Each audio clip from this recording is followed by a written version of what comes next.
Ever wondered how medieval peasants survived without modern conveniences? Could you last a single day living like they did? The harsh reality of medieval life forced peasants to develop ingenious survival techniques that most of us have completely forgotten today. Number 7. Wild food foraging, nature's free grocery store. Did you know medieval peasants could identify hundreds of edible plants while most of us struggle to name 10? In the challenging world of medieval Europe, peasants couldn't simply dash to the nearest supermarket when hunger struck. Instead, they developed an intimate knowledge of their natural surroundings that would put most modern botanists to shame. Imagine walking through the woods and recognizing dozens of edible mushrooms, berries, nuts, and herbs. Medieval peasants did this daily, supplementing their often meager diets with nature's bounty. Dandelions weren't pesky weeds but valuable food sources, their leaves added to salads, their roots roasted for a coffee-like drink, and their flowers transformed into wine. Acorns weren't just squirrel food but, when properly processed to remove bitter tannins, could be ground into flour for bread during hard times.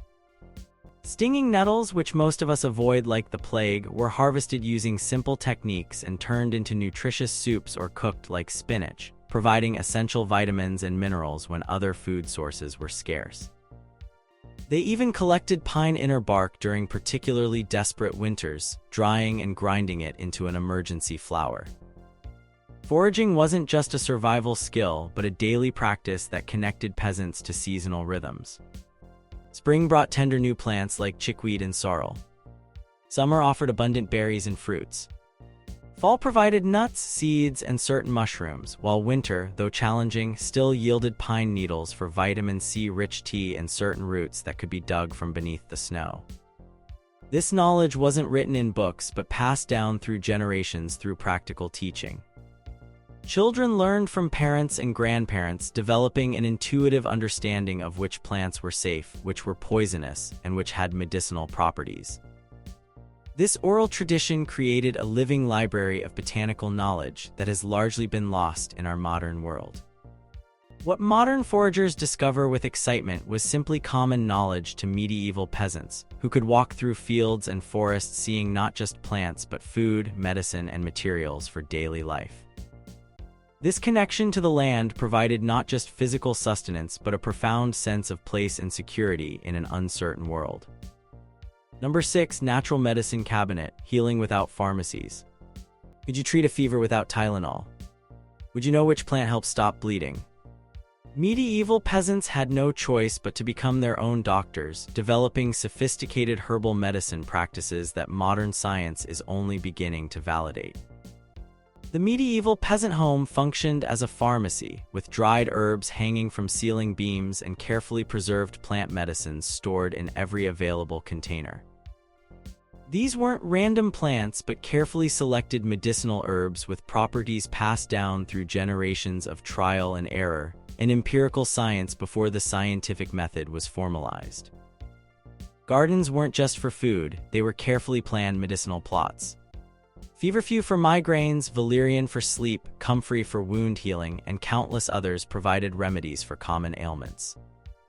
When someone fell ill, the family didn't schedule a doctor's appointment. They walked to their garden or nearby woods with specific plants in mind. The common chamomile plant wasn't just a pleasant tea, but a medicine for digestive issues, inflammation, and sleep problems. Garlic wasn't merely a flavoring, but a powerful antimicrobial agent used to prevent infection in wounds.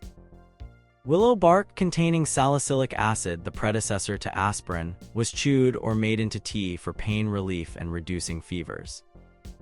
Medieval peasants also mastered the production of medicinal preparations. They created infusions, strong teas, decoctions, boiled plant material, poultices, crushed plants applied directly to the skin, tinctures, plants preserved in alcohol, and salves, medicinal ointments, all without standardized measuring tools or written recipes. This medical knowledge extended beyond just treating symptoms. Preventative medicine was practiced through seasonal tonics, regular consumption of certain herbs, and rituals designed to maintain health. Many families had specific formulas for bitters, alcohol infused with bitter herbs taken before meals to aid digestion and support liver function. While some medieval medical theories were based on incorrect assumptions about human physiology, the practical herbal knowledge often proved remarkably effective. Modern research continues to validate many traditional herbal remedies, with some pharmaceutical companies now investigating ancient herbal texts for new drug development leads. These healing traditions weren't isolated but evolved through cross-cultural exchange, with knowledge traveling along trade routes through monastic networks and during times of war and migration. What began as local plant knowledge became enriched through centuries of multicultural influence, creating sophisticated regional healing traditions. What makes this lost knowledge particularly valuable is that it represented sustainable healthcare medicine that could be grown, harvested, and prepared without industrial processes or global supply chains. In a world increasingly concerned about medical access and pharmaceutical sustainability, these forgotten skills offer wisdom we might need again. Number 5. Fire mastery, the original energy technology. Have you ever tried starting a fire without matches or lighters? Could you keep a fire burning efficiently for days with limited fuel? Medieval peasants were masters of fire technology, developing techniques that turned this elemental force into their most essential tool. Fire wasn't just for warmth in medieval households, it was the technological center of daily life. A peasant's relationship with fire began with the ability to create it using friction methods like the bow drill or fire plow, where persistent effort could transform friction into ember. Strike-alike kits containing flint, steel, and char cloth, partially burned fabric that catches sparks exceptionally well, were treasured possessions carried everywhere. These methods required not just knowledge but practiced skill developed through years of daily use. The hearth fire in a medieval home burned continuously, often for months or years without extinguishing, requiring remarkable fuel efficiency techniques. Peasants developed specialized knowledge about wood types which burned hottest, which produced least smoke, which created long-lasting coals. They understood that well-dried hardwoods like oak and maple burned slowly and hot, while softwoods like pine ignited easily but burned quickly. This knowledge informed not just which trees to harvest, but when and how to properly season wood. Banking the fire, the practice of carefully covering coals with ashes before bed to preserve them until morning, was an essential skill that allowed precious embers to be maintained without constant attention.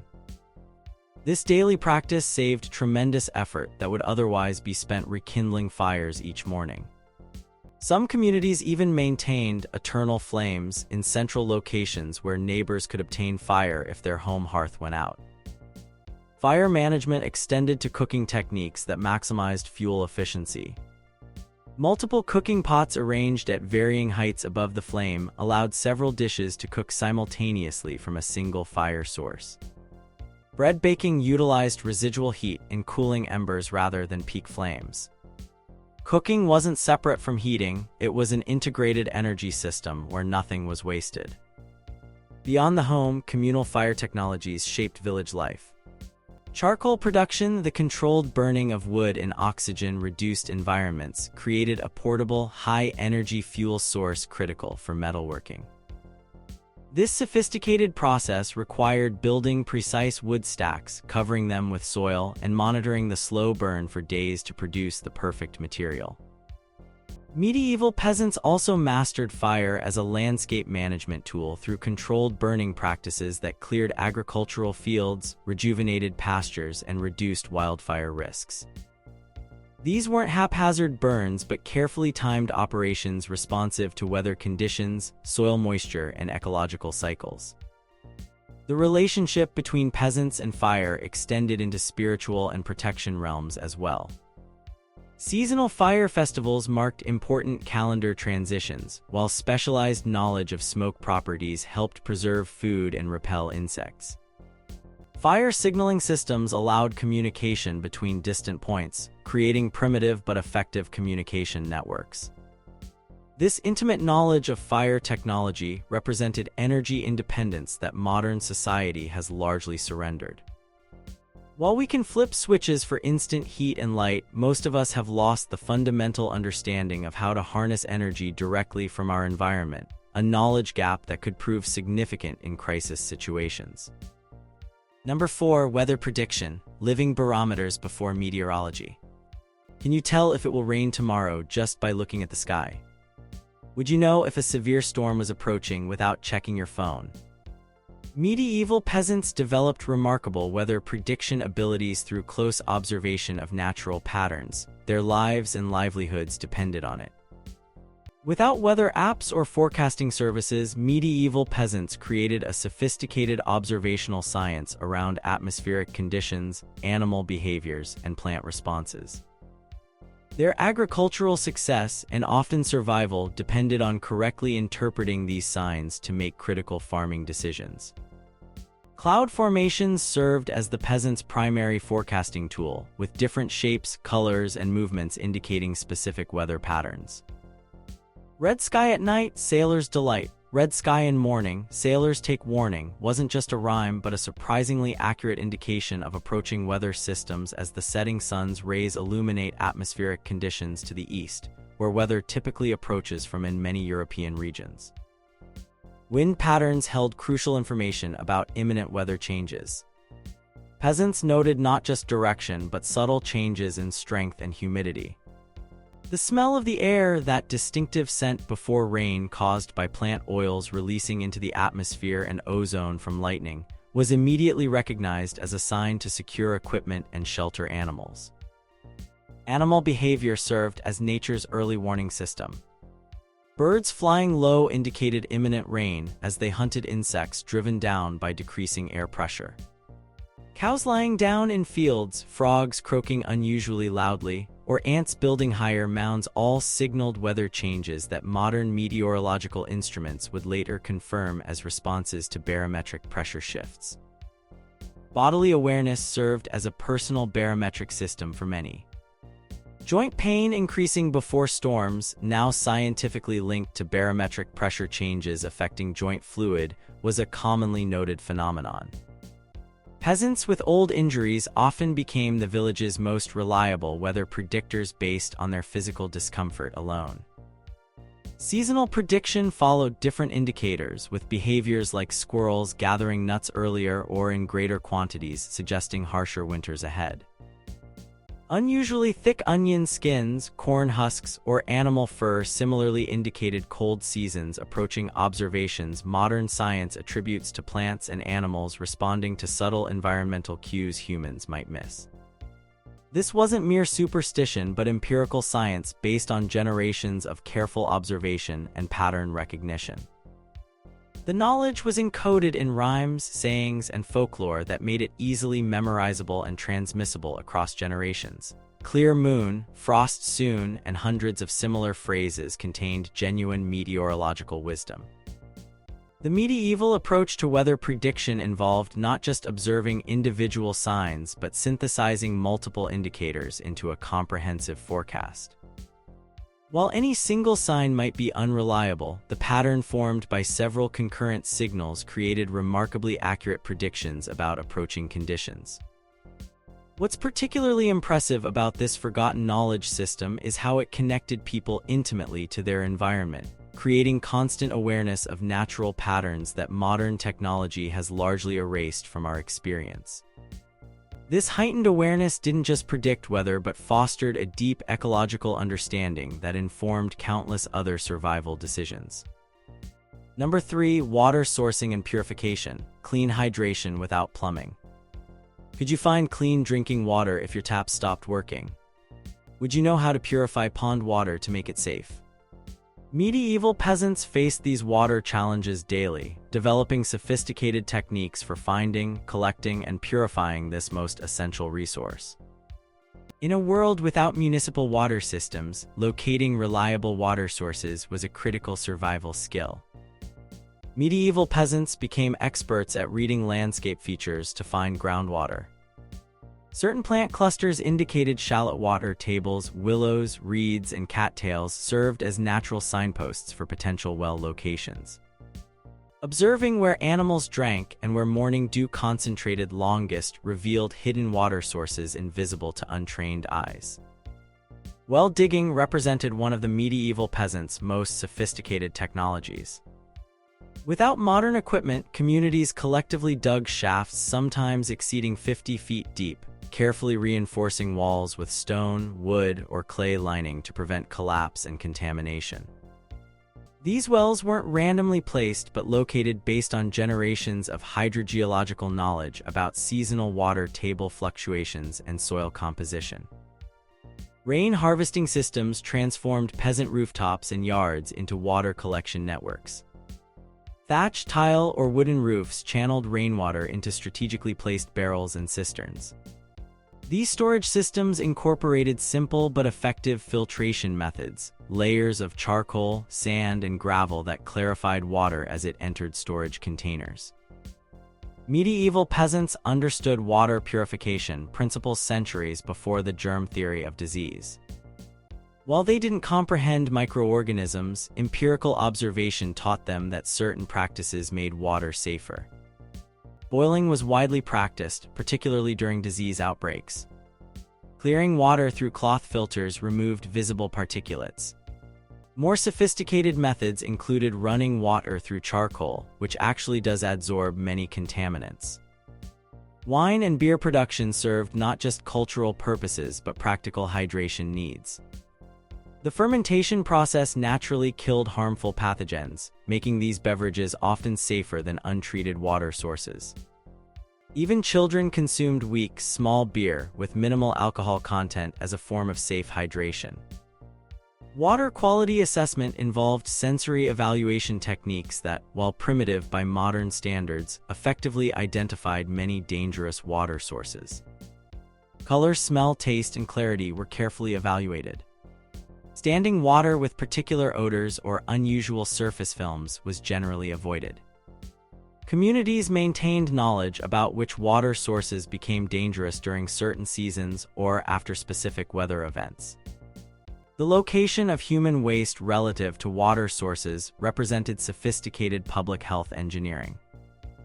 Medieval villages typically established strict customs about waste disposal relative to drinking water locations, often unknowingly creating effective barriers against bacterial contamination.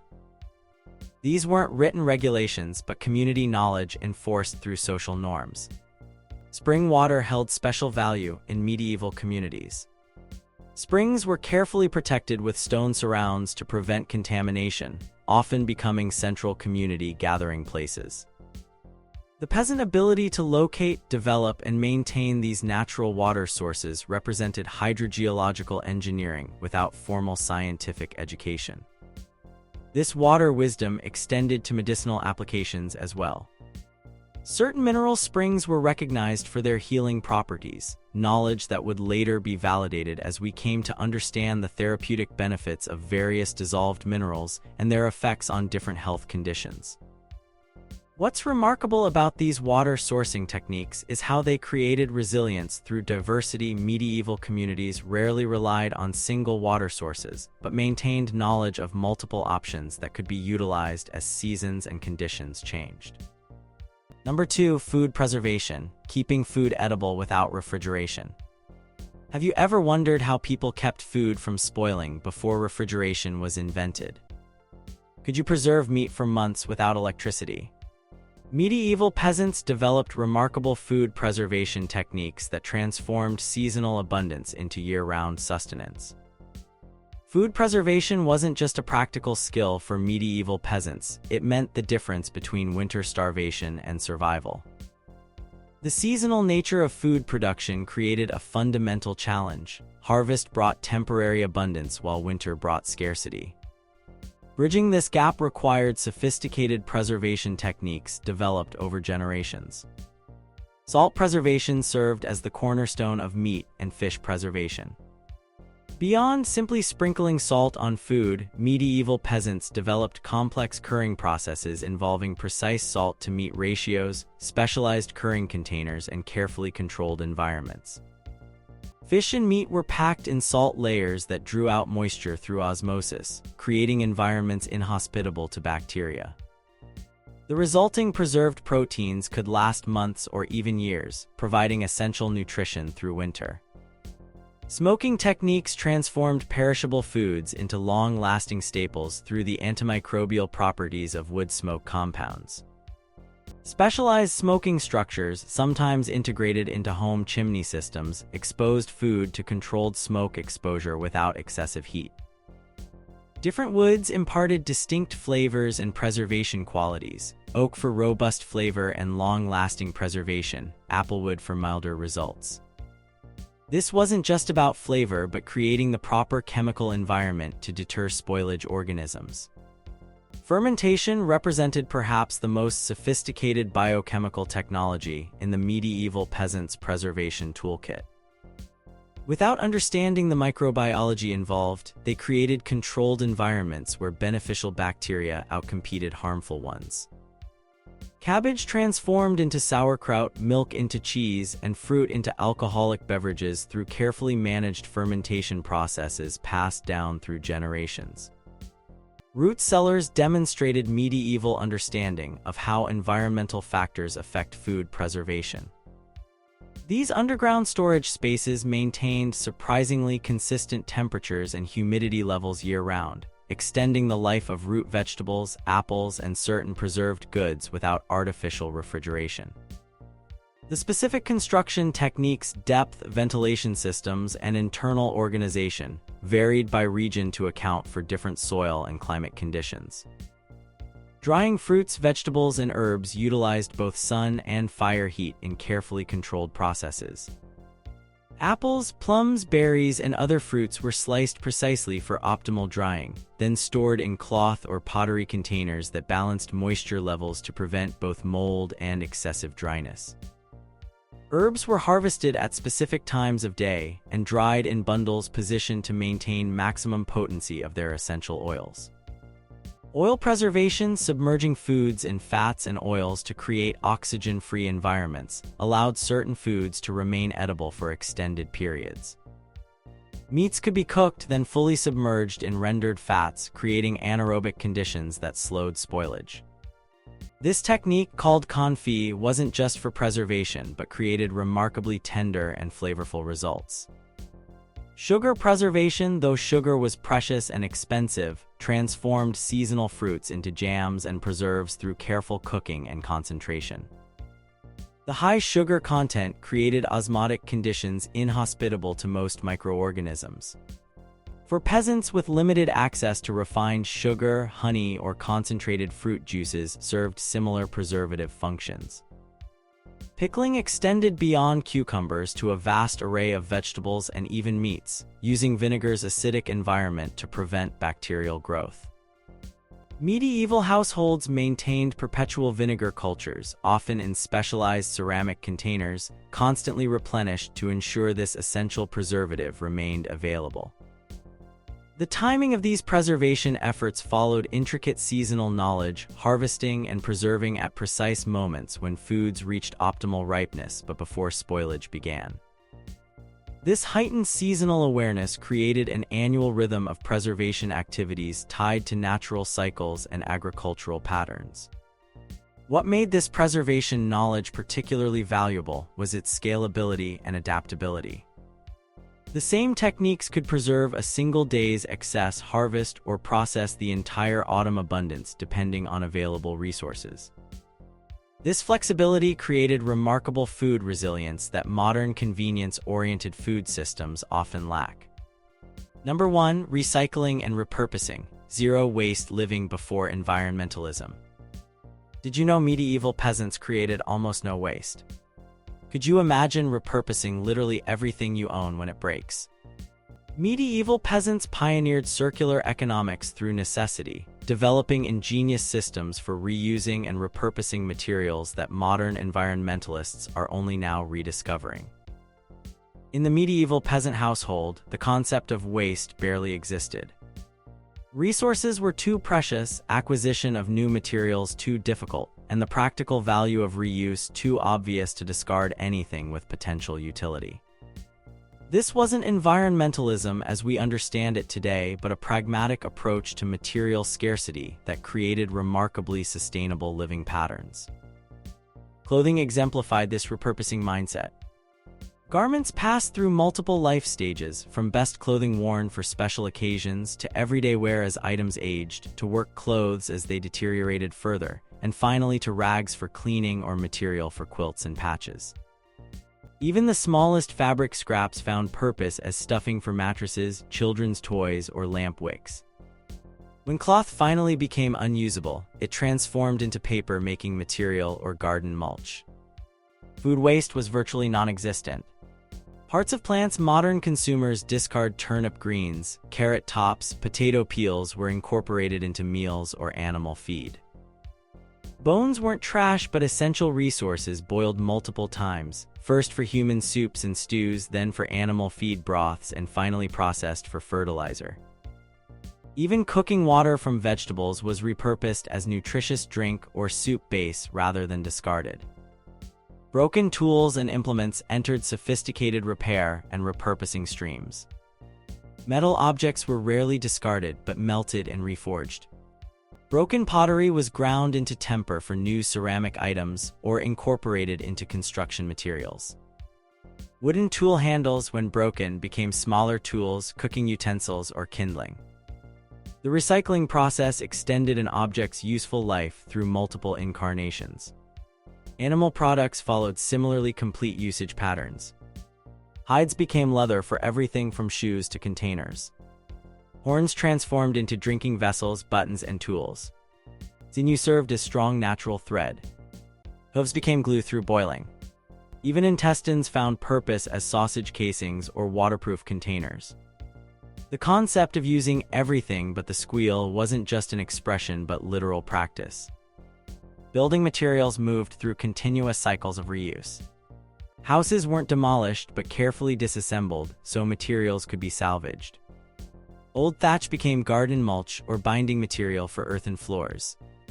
Stone and timber were particularly valued for reuse in new structures or repurposed for different applications when original buildings reached the end of their useful life.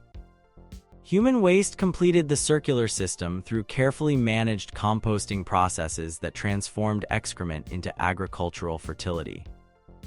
This wasn't haphazard disposal but managed decomposition, often involving specific containment areas and mixing with other organic materials to create effective fertilizers while minimizing disease risks.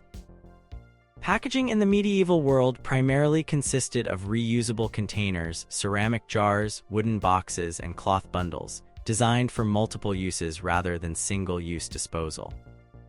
When such containers finally broke beyond repair, their materials entered other recycling streams rather than becoming waste. This comprehensive repurposing ethic extended beyond physical materials to knowledge and skills. Techniques for transforming waste into resources were valuable community knowledge passed through generations. Children learned these repurposing skills alongside other essential life knowledge, creating cultural continuity in resource management. What makes this medieval approach particularly relevant today is how it seamlessly integrated circular resource flows into daily life without requiring special effort or ideological commitment. Reuse wasn't separate from living but embedded within it through practical systems refined over generations of material constraint. The medieval peasant, surviving on margins where nothing could be wasted, developed sophisticated recycling systems that modern societies with vastly greater resources are struggling to reimagine. Perhaps in their forgotten techniques lies wisdom for addressing our contemporary challenges of resource depletion and waste management. Have we lost more than we've gained in our transition to a disposable consumer society? Could these forgotten medieval survival skills offer solutions to modern sustainability challenges we're only beginning to recognize?